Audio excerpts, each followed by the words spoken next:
This timeout is sponsored by Augie's Locker Room.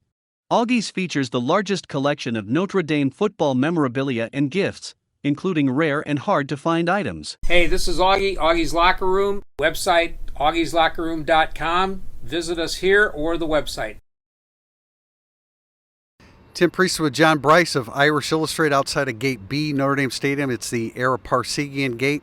Notre Dame just completed practice, a Tuesday practice, as they begin in earnest full preparation for Navy. We'll talk about that in a minute because we saw a lot of Navy preparation type stuff, but we also saw, unexpectedly, Zeke Correll on the sideline nursing what looks to be a foot/ankle injury. He had a little bit of a brace on his left foot. You made a comment to me, John, that if it was really bad, they probably wouldn't have him out there while we were out there. You and I have covered college football long enough to know that if that was a real serious situation, we would have never seen Zeke Correll. It would be a great mystery. I would point out that he did have a little brace on there, but it's about as little of a brace as you could get on there. And as I walked by the area, Zeke was very active with some of the other players who were non-participants today, nobody unusual. And you could tell he was really chagrined to not be on the practice field. And I heard him point blank say, I just really want to be out there. So I think that that's significant, Tim. Ashton Craig ran in his place with the first team. We saw a little bit of tempo with the first and second teams. I was on the defensive side of the ball. Nothing changed really from what we were anticipating. I see Javante Jean-Baptiste is legitimately the 1A strong side end with Nano Safa-Mensah, and he was in there with the first unit right away. But I mentioned preparation for Navy. We saw true freshman defensive line wearing different numbers. That tells you that they're going to be simulating the opponent. Boubacar Traore was one of the guys that did not change numbers, but when they broke down into prep team, he joined them. So it is Navy week, or Navy weeks, I guess. When you're opening with a triple option team like Navy, you need more than a week to do it. And we already know Chase Ketterer figures prominently into it. Marcus Freeman confirming that after Saturday's scrimmage when he addressed the media inside the Notre Dame Stadium. And I would point out that we did see some guys on the offensive side of the ball shifting, looking like they were going to be preparing for some scout team or service team work as well. I do want to note in that tempo setting and then some other passing drills that we witnessed that I thought Hartman had one of his better days today, and he was really on point in the seam with Jordan Faison. Faison didn't quite make the catch off of his fingertips, but a different receiver I think would have made that play. There was nothing wrong with the ball. And then Hartman had one of the best balls that I've seen him throw all camp to Rico Flores on a right flag out basically towards the right corner pylon of the end zone. And Flores looked so deft in making the catch and having such a great awareness for where he was on the field, especially for a true freshman, Tim. We anticipate a 4-4-3 defense. Notre Dame has chosen that, and I don't know if they've mastered it, but that's their approach against Navy. And you know, it was interesting to see some of the personnel.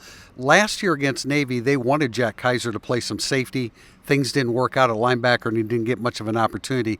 There was a drill that they were running where they're scraping off the edge, as Navy is apt to do with their triple option, stringing it out down the to the outside. And Jack Kaiser was working with the safeties on that drill. So was Jaden Osbury, a linebacker. And then I think Clarence Lewis is a key guy here too, because at 202 pounds, he can play an outside linebacker type position in a 4-4-3, so it'll be interesting to see how they position him. And he's another veteran guy who has seen Navy before, who's played in some significant battles for this Notre Dame defense. And the old coach is saying, Tim, that people joke about through the years is when you ask them about the depth chart, they've got a lot of suspects. Well, I think this year Notre Dame's so deep and so versatile, they've got a lot of prospects for those positions. I really like what Notre Dame has from a depth standpoint on that defensive side of the ball, and think it's been one of the most significant elements that Marcus Freeman, Chad Bowden, and company have improved the second and third levels of Notre Dame's defense. And with Al Golden in his second year at Notre Dame, all the juniors, seniors, and redshirt seniors last year on the defensive side of the ball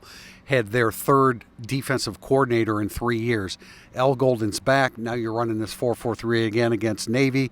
Notre Dame's a little bit uncertain as to which quarterback they'll see from Navy, but you've got to feel like they go into this feeling very good about themselves in terms of their preparation for the Navy triple option. And one other quick thing to note that I think is important in talking with people around the program this summer is that a year ago was Marcus Freeman's first summer as a head coach. He was studying a lot of different things. He was still settling in to his routine and who he wanted to be as a head coach. There's much more comfortability from the top down, and there has been an earlier focus on Navy among the coaches because they weren't studying other teams and deciding what they wanted to do as much. They're resolute in what they want to do and how they want to build this program moving forward, and I think they're better off and more confident because of it. We saw the kickers early in practice. I think we can safely say that was not a typical Spencer Schrader kicking effort. I think he missed 3 times. I think we both counted 3 times. It was a little breezy to when practice started, not to make excuses because there were going to be breezes throughout the fall, no doubt about it. Ireland probably as well. But it was cooler than normal, a little breezy, and he just wasn't on top of his game,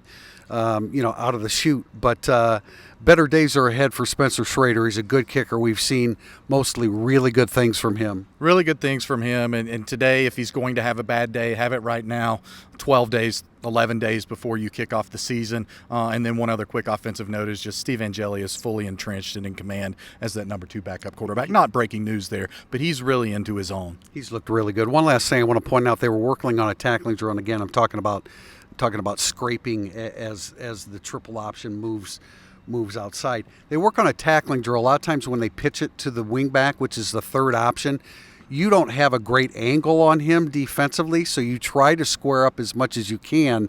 But when you reach the guy, when you reach the ball carrier, they twist through it and twist him to the ground because it's very difficult to square a wingback up on a triple option. So just a tackling technique that they work on that you'll see in the game.